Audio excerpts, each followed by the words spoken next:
Okay, guys, the debate right now in the global policy is that are we overpopulated or are we facing a decline in population? So both are true. It depends on where you are in the world. So welcome back to GSTV and let's break it down.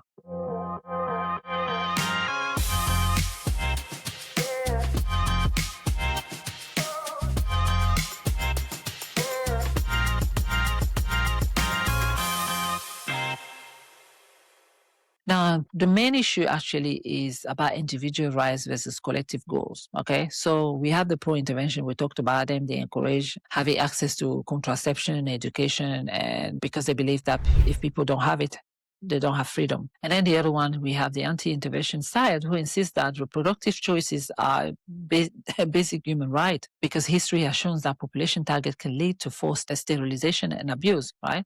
So back in 1994, the UN position has been clear. Enable choice, don't force it. And economically, this has a balancing act, but it depends on where you are in the world. Okay. So in poor countries, we have issue with jobs and all that and access to education. And then in rich country, we have aging society. We have the issue of aging society. We're talking about Nigeria, for example, and then we're talking about South Korea. And then we also have, for example, China, who lost 2 million workers last year. It's a win-win, right? So the ideal is 2.1 child per person. But as it is right now, in some countries in the world, the poor countries, they are above, and the rich countries, they are below. Okay. And then we also have the consumption issue. For example, in the US, there's more CO2 emission compared to poor countries. Okay.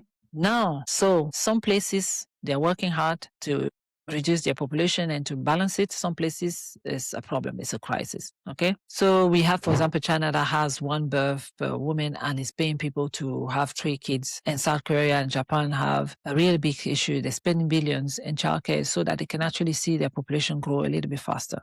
Now, Europe and the US have been below for a while, for decades now, but more so in the Europe than the US because US is very stable because they have a good immigration policies that probably stabilize it. So African are looking for more investment to support the situation of overgrowth. The real question now is, since about how many people there, but how can we handle the outcome of the choices that people are making? All right. So how do we handle the outcome based on where we are in the world? Okay. How does Europe see and handle the fact that they are underpopulated, and how does Africa handle the fact that they are overpopulated? All right, that's the real question here. Thanks for listening, and let's have a little bit discussion about Ireland and see where we are in Ireland. All right, thank you.